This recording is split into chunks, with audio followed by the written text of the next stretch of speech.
Hello, Roy Patterson. Today I'm just going to walk through a scenario for how we would crowdfund, co-invest, and crowdsource a property.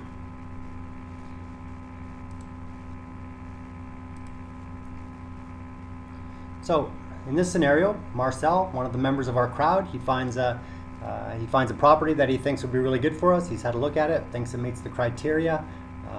And he knows that if that property goes ahead, he gets 3% of the profits generated. So he knows that our properties are generally considered with the intention of either renovate and sell within 3 to 6 months, or to renovate and hold it as a rental for 5 years and then resell it. So in this case, it's a renovate and sell. It appears to meet the criteria, so Brian, our local partner, goes in and takes a look at the property and just decides whether he thinks it's worth pursuing. So he reckons it's pretty good. So he gets a building inspection done.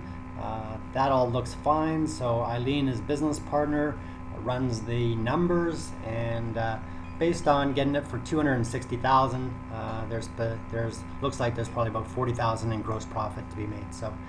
So it's a good project.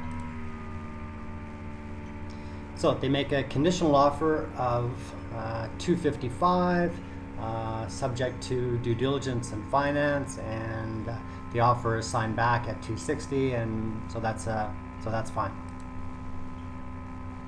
So from there, Eileen creates a business plan, that outlines all the the costs, the marketing plan, the potential risks, and the total funds required for this one is $290,000. So a notification goes out to our crowd of accredited investors that this project is available, and they get all the information to make an informed decision and do their due diligence. So after 10 days or so, there's 10 investors have decided to proceed. Each of them deposits a different, an amounts ranging from a few $1,000s to almost $100,000. The money's deposited right into a lawyer's trust account, so property doesn't actually touch the money. It just goes into a trust account until it's all collected. And in this scenario, after a couple of weeks, it's all done. So from there, once the money's all collected, then a company is formed specifically for the purpose of that property, and the investors are the 100% shareholders of the asset, and they share 50% of the profits with property in the crowd for doing all the work. So at that point, the sellers are notified that the due diligence and finance is a go, and the solicitors transfer a deposit to the sellers, so it's a done deal, and with a possession date a month later. So next, we bring in the crowds to do their part. So a campaign is set up, and what the crowd is going to do is they're going to look at the renovation plan and look at how they can increase the value of the property based on some new ideas. They're going to create drawings and computer designs of how the property will look post the renovations, and those will be used in our marketing campaigns. They will start building a potential buyer list and promoting the property on through their different social media channels. So over the next 7 days, they come up with some fantastic ideas that are implemented into the renovation plans. They're going to cost an extra $5,000, which we already had in the contingency for the budget, but those ideas we feel are going to add at least $10,000 to the selling price.